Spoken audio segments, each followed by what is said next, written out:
Kenichi is your average Japanese salaryman, and one day, while overworking himself as usual, he collapses to the floor.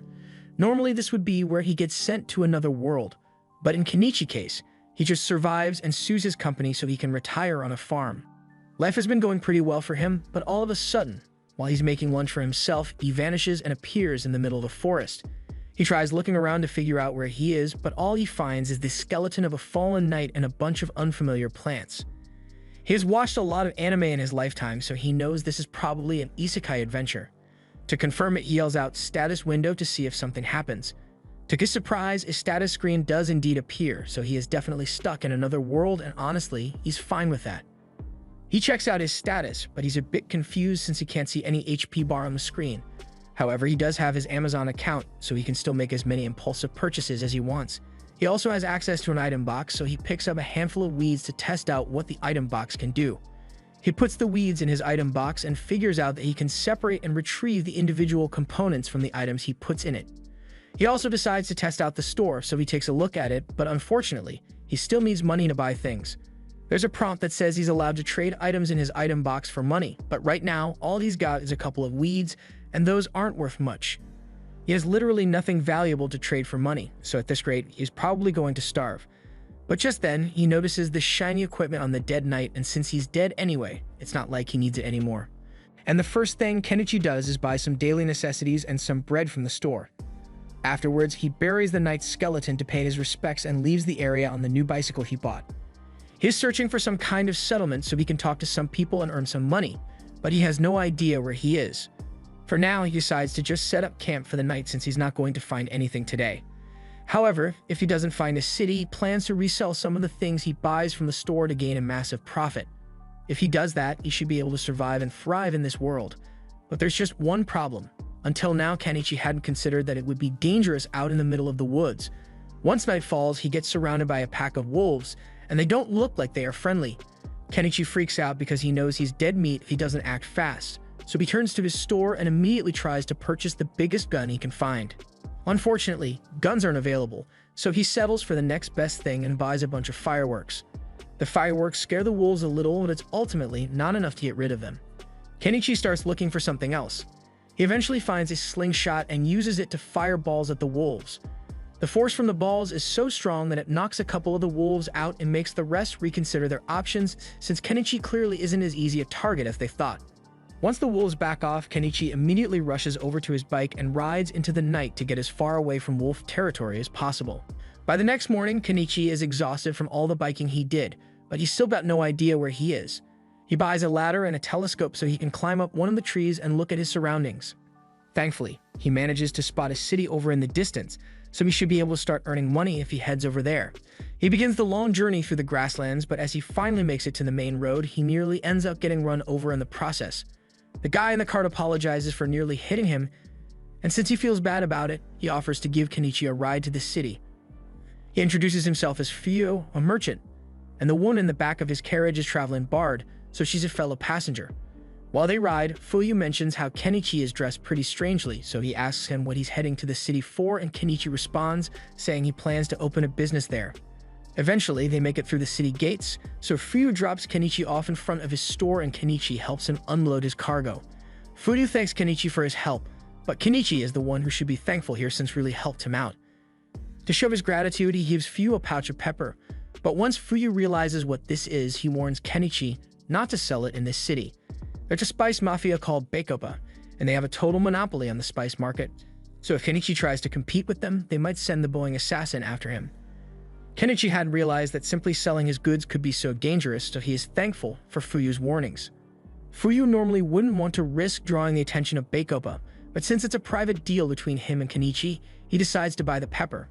Kenichi tries to tell him he doesn't have to pay for it, but Fuyo insists since a merchant never accepts anything for free because that would mean he owes Kenichi a favor. Kenichi can understand that, so he accepts Fuyu's payment, but even though he was giving Fuyo a discount, he still got a lot more than he was expecting. He only paid 1,000 yen for that pepper, but Fuyo paid him the equivalent of 100,000 yen for it. Kenichi walks around town for a bit, and he eventually finds a local inn and restaurant, so he heads in and is greeted by the hostess Azalea. He tells her he is here for lodging, and she would be happy to help with that, so she shows him to the front desk.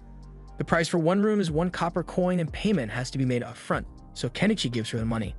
Now all she needs Kenichi to do is write his name in the contract, but Kenichi suddenly realizes that he doesn't know how to write in his country's language.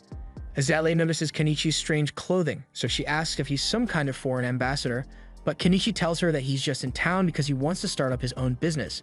Azalea is supportive, but she doesn't think Kenichi will be accepted by the Merchant Guild since they require their members to be able to read, write, and do math, and he apparently can't.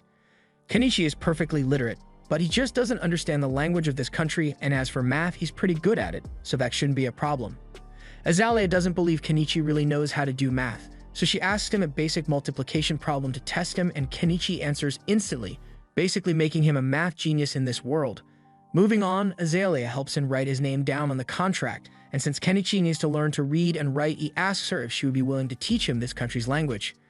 He offers to give her some candy in exchange for the language lessons, and as she hears candy, she's totally on board. It's basically impossible to get sweets in the kingdom of Kaden since only nobles ever get to buy things like this. In fact, if the nobles found out that she has such wonderful sweets, they would probably try to take them away from her, but she refuses to let that happen.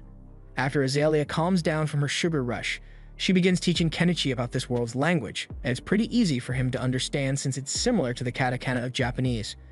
The numbers also follow the same decimal system, so it's not long before Kenichi is able to read and write perfectly. Azalea is amazed that he was able to learn the language in just a few hours, and if he can do that, then he's definitely smart enough to make a good name for himself as a merchant. So she's starting to consider him as a good marriage partner. Kenichi thinks Azalea is joking since he is old enough to be her father, so he doesn't take her statement seriously.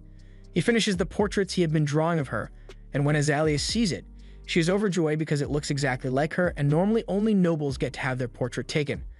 Kenichi has given her delicious candy and drawn a portrait for her, so she can't let him go without giving him something in return, which is why she jumps on top of him, and that night, Kenichi makes it clap. The next morning, Kenichi arrives at the Merchant Guild and meets with one of the representatives because he wants to register with them. The representative gives him some paperwork to fill out, and once he's done with that, all he has to do is pay the registration fee, and he will officially be a member of the Merchant Guild.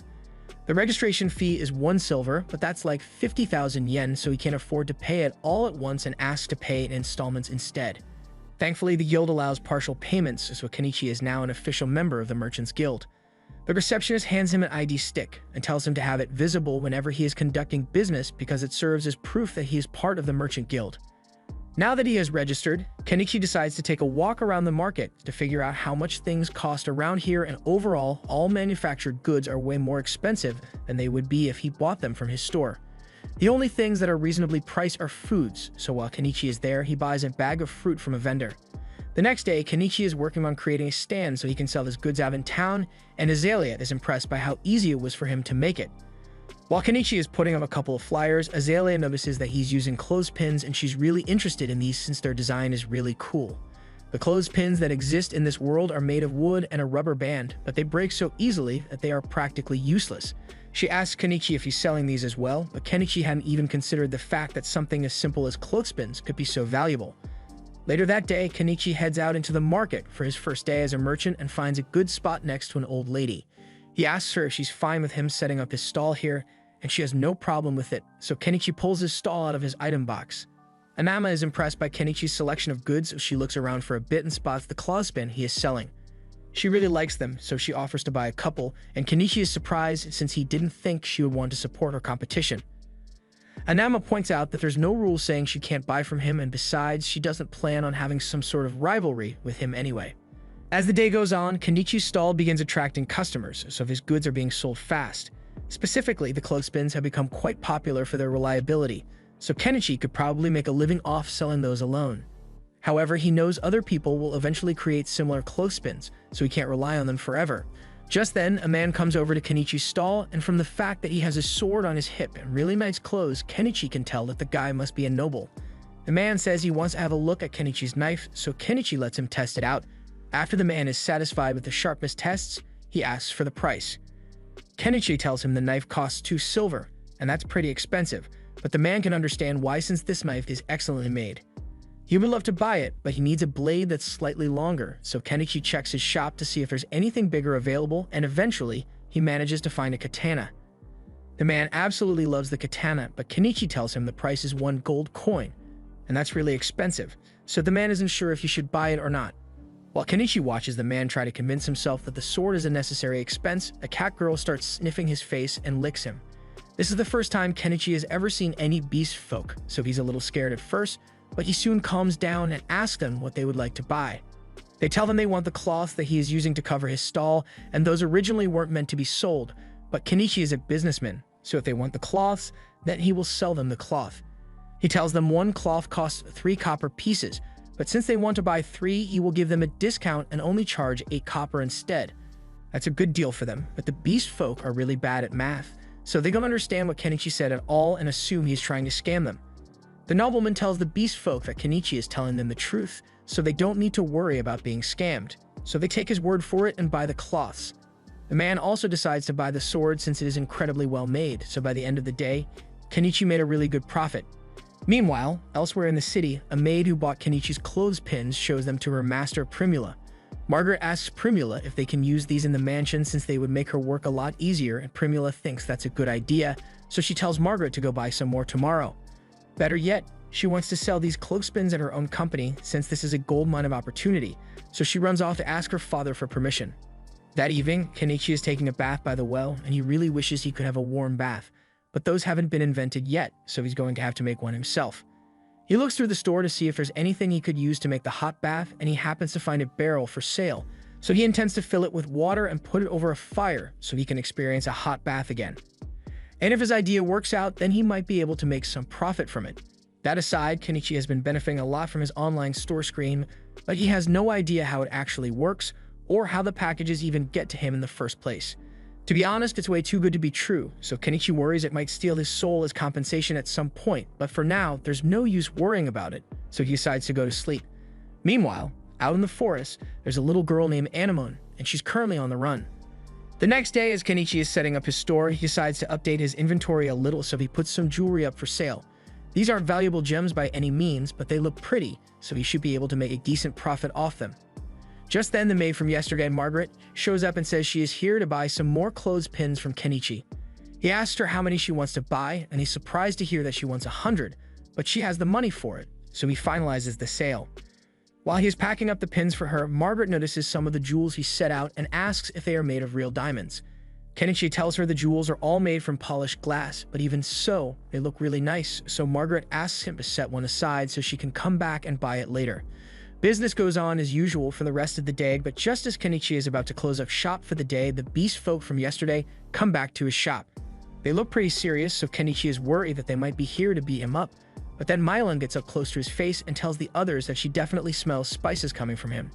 The other beast folk begin celebrating and ask Kenichi to sell him some of his spices, but he is hesitant to do so after what he heard about the Spice Syndicate. He has no idea how they operate, or what they'll do to him if they find out that he's selling spices, so he doesn't want to risk it. The beast folk keep begging him to make an exception, but the people in the area tell them that they can't expect a new guy like Kenichi to risk his business for their sake, and the beast folk seem to get the message.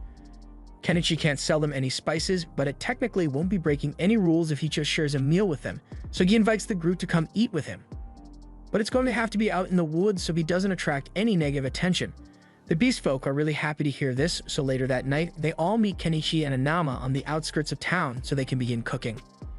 Kenichi is about to begin cooking and Anama asks if she can help, so he tells her to cut some of the veggies for him. However, when Anama takes a look at the veggies, she can't believe how vibrant and juicy they look.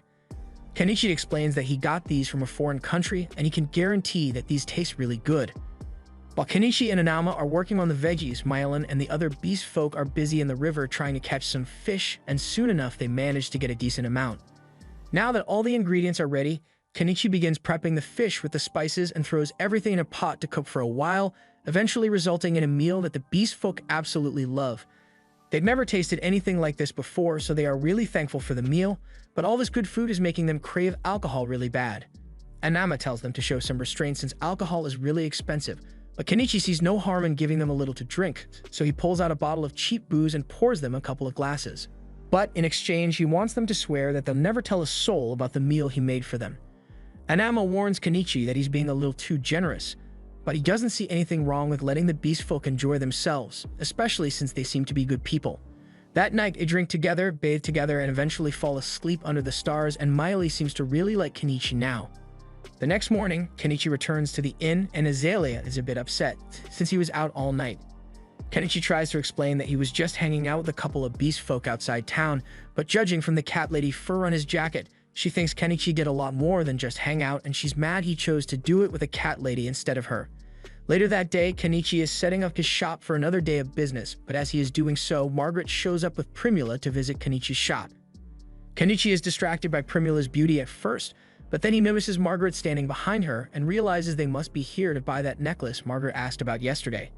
He brings it out and Margaret pays for it before giving it to Primula so she can inspect it, and with how well it is made, she's having a hard time believing that it's not made of real diamonds. She asks him if he has any more of these in stock. So Kenichi buys a bunch more from his store and brings them out to show her. Primula is incredibly impressed by the quality of Kenichi's products, as well as the fact that he has an item box, so she has a request to make of him. She tells him that she is the daughter of the owner of the Mallow Trading Company, and if Kenichi is willing to accompany her, she would like to introduce him to her father. Kenichi likes the idea of meeting with the owner of a major trading company, but he is hesitant to meet any big shots, since it might spell trouble for him. However, Anama tells him that Primula's father is well known around town, and everyone says he's a man of good character, so Kenichi doesn't have to worry about getting into trouble with him. Since that's the case, Kenichi agrees to go with Primula, so she invites him to join her in her carriage so they can go meet her father. Along the way, Primula shows him some clothespin replicas she had made, and although the wood shape was easy enough to copy, the metal clamp was too complex for her craftsman to make. Kenichi can understand why they weren't able to figure it out, because even he doesn't know how the springs are made, but he doesn't know that it's a complicated process.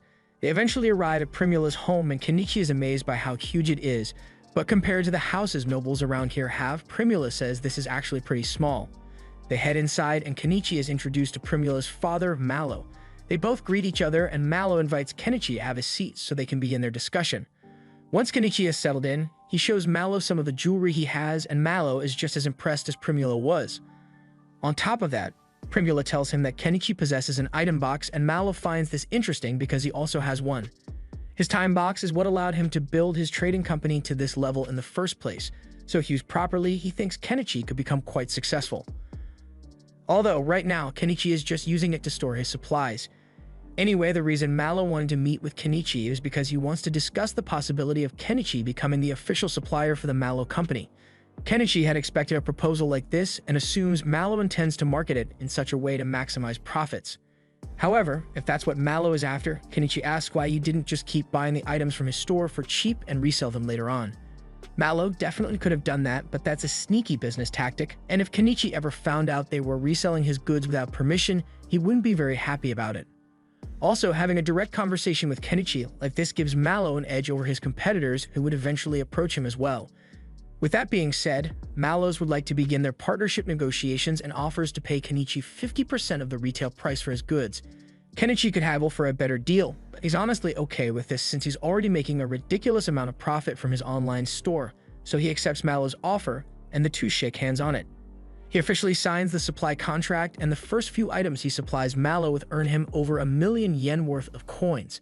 However, when Primula sees all the beautiful jewels Kenichi has in stock, she falls in love with them and asks her father if she can just buy these ones from Kenichi for herself.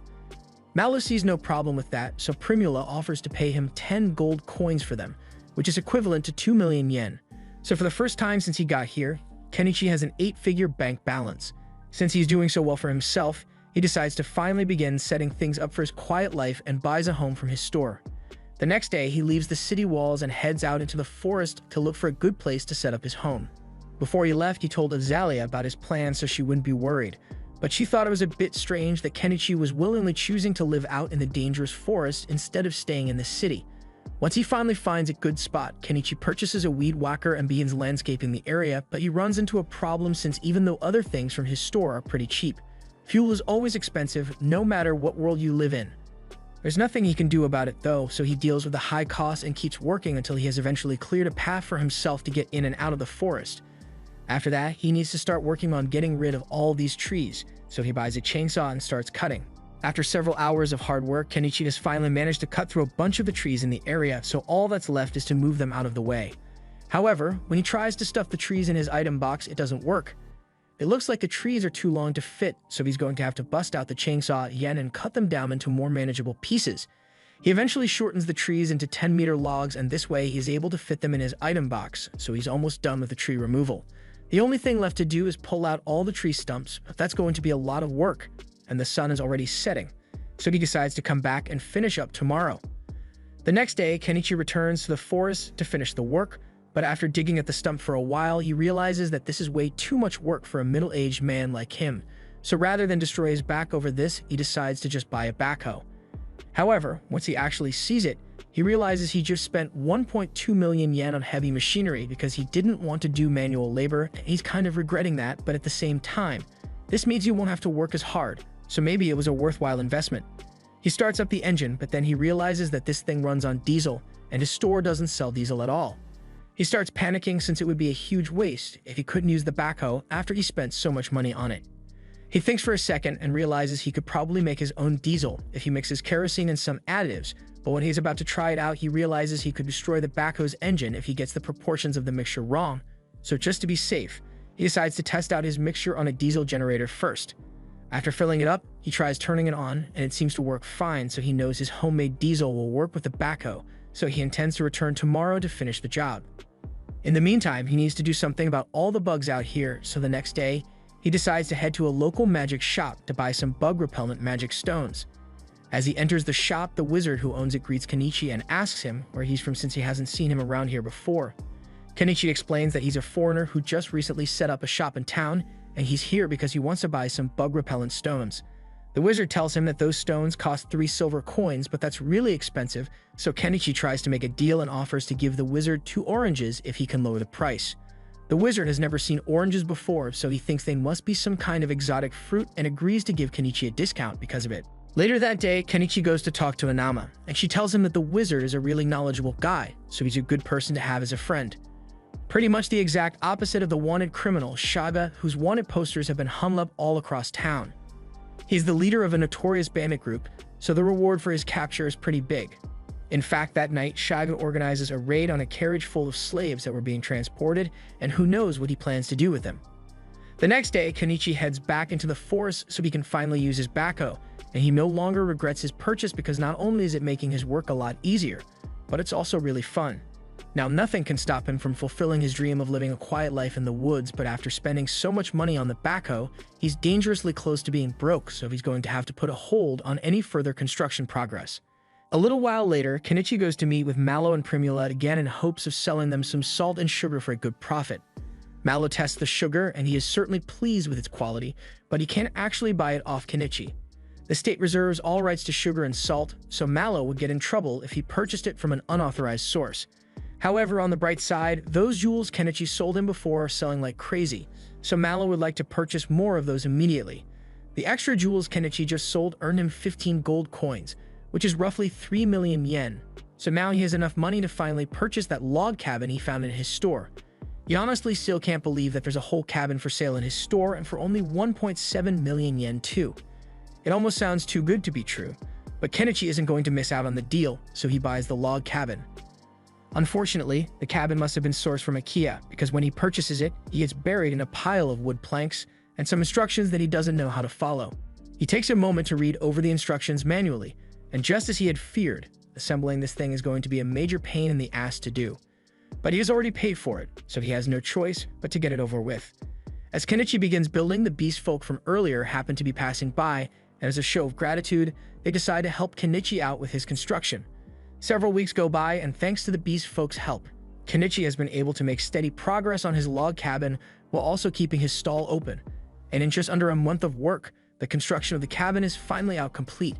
He couldn't have gotten all this done in such a short time without the help of the beast folk, so to thank them, he organizes a nice barbecue party.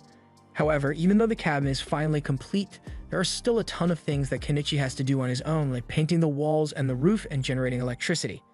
It took another month to get all his necessities worked out, but once everything has finally been taken care of, Kenichi's home is completely self-sufficient. He made a fence around his house and farm. And as for electricity, he set up a couple of solar panels.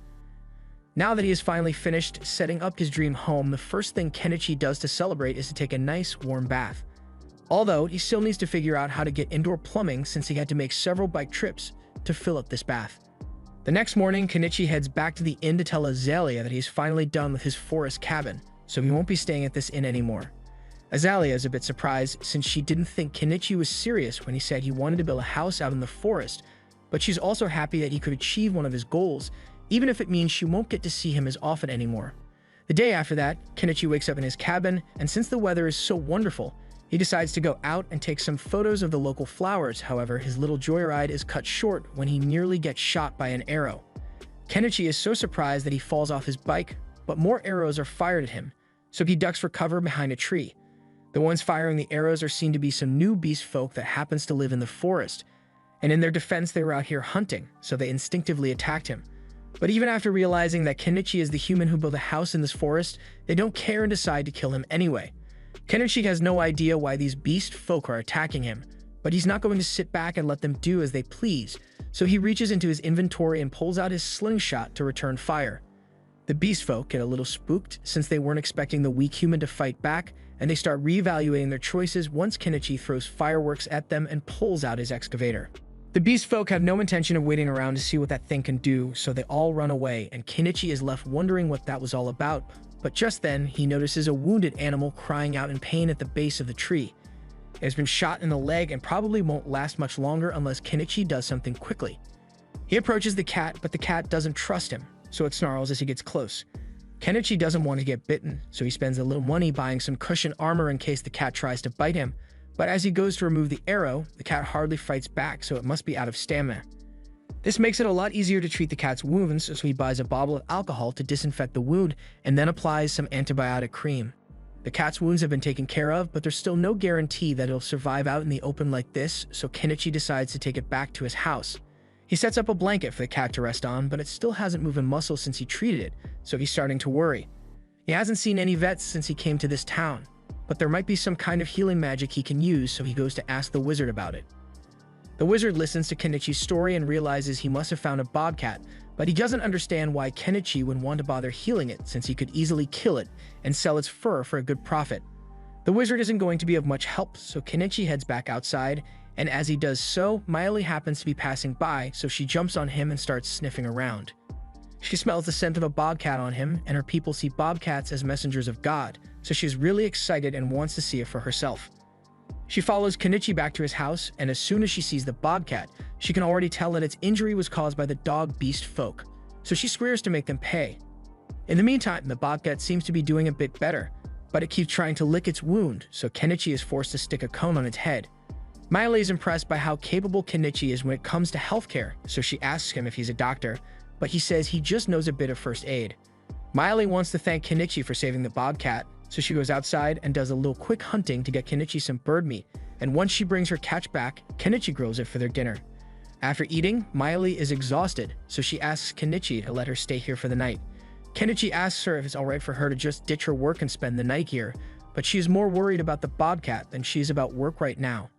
Kenichi agrees to let her stay the night, but he only has one bed, so Miley suggests that the two of them sleep together and Miley ends up on top of Kenichi later that night. Several days later, the cat seems to be doing a lot better, so Kenichi decides to start working on his farm, but even though he can buy the seedlings and tools for his farm, he still has to think about his water situation because having to run down to the river every time he wants to water his crops would be a major pain to deal with. The first thing that comes to mind is for him to construct a well with a pump, but that'll have to be a job for tomorrow because he's too tired to do it today. He goes to bed, and the next morning, he wakes up to the feeling of the bobcat jumping on his stomach. As much as that hurt, he's happy to see that the bobcat is so full of energy, so he takes off his cone and releases it back into the wild to live its life. Now back to that well matter, Kenichi decides to take a few days off from running his stall so he can get to work on it. He drills a hole in the ground and installs an electric pump so he now has access to fresh water whenever he needs it. To celebrate, he starts filling up his bath so he can take a soak, but all of a sudden, he hears Primula call out to him. He's surprised to see her here, so Primula explains that he didn't open his shop today, so she got a little worried and Miley told her about his log cabin, so she decided to visit him. She's impressed that Kenichi was able to build all of this on his own, but then she notices the giant excavator next to his house, so she asks him about it. Kenichi doesn't want to have to explain how that thing works, so he just says it's his summoned familiar to keep it simple. Primula totally believes him, but now she thinks Kenichi can do magic, so he asks her to keep this a secret when she gets back home. Speaking of which, at this time of day, the city gates must have been closed already, so Primula won't be able to get home anymore. Primula was already aware of that, which is why she intends to spend the night with Kenichi, and even when Kenichi warns her that he only has one bed, she still insists that it's fine. Just then, she notices the barrel behind him, so she asks what it's for, and Kenichi explains that it's a hot bath, so Primula gets excited and asks to try it out. By nightfall, Kenichi has warmed up the bath, so Primula gets in, and she absolutely loves the warm feeling. But the fact that she's in the middle of the woods makes her feel a little uneasy, so she starts calling for Kenichi. Kenichi tells her he's sitting right on the other side of the wall, but Primula says she would feel better if she could see him face to face. After she's done with her bath, Kenichi gives her a bathrobe to change into, and she's in love with how warm it feels, so she asks Kenichi if he can sell it to her. Kenichi tells her it's not for sale, but she keeps pleading with him, so he ends up agreeing to sell her a couple of bathrobes. Kenichi then gives her a nightgown to change into for bed, and Primula can hardly believe the variety of wonderful products Kenichi has on hand, so she's sure he will become the greatest merchant in the kingdom if he tried. However, Kenichi isn't interested in such a goal, since it would cause a lot of trouble for him if he caught the attention of the nobles in the area. All he wants is to live a quiet life and earn enough money to be comfortable, so Primula promises him that she will do whatever she can to help him maintain his quiet life. A little while later, they go to bed, but Kenichi doesn't want a repeat of what happened with Miley, so he decided to just buy a second bed for Primula for the night to avoid any funny business. Meanwhile, over in the outlaws' camp, Shaga seems to have received a job from someone really important, so this could spell trouble in the future.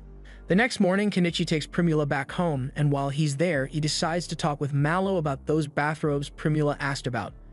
Mallow is intrigued by the strange fabric, so he thinks it will sell really well. And since they are on the topic, Kenichi decides to bring up the possibility of selling something a little more spicy. Primula certainly seems interested, but Mallow shuts that idea down immediately. Just then, Margaret comes into the room to bring Mallow the ledgers he had requested, and since Kenichi seems a bit curious, Mallow explains that he is in the process of rewriting all the old ledgers because the Empire has just come up with a brilliant new system for tracking sales called double-entry bookkeeping.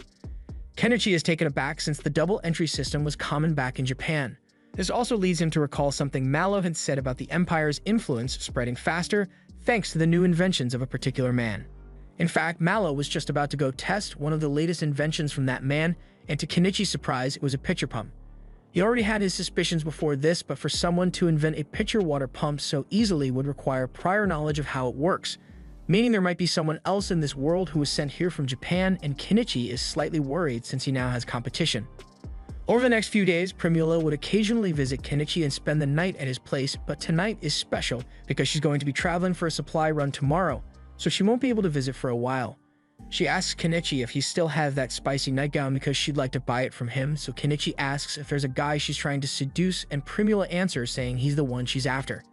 Kenichi doesn't know how to respond to that, but he doesn't think it's right for him to have that kind of relationship with Primula, especially since he's friends with Mallow. And there's no way Mallow would agree with Primula getting involved with an old man like him. However, Primula tells Kenichi that she already got her father's approval, so that won't be a problem.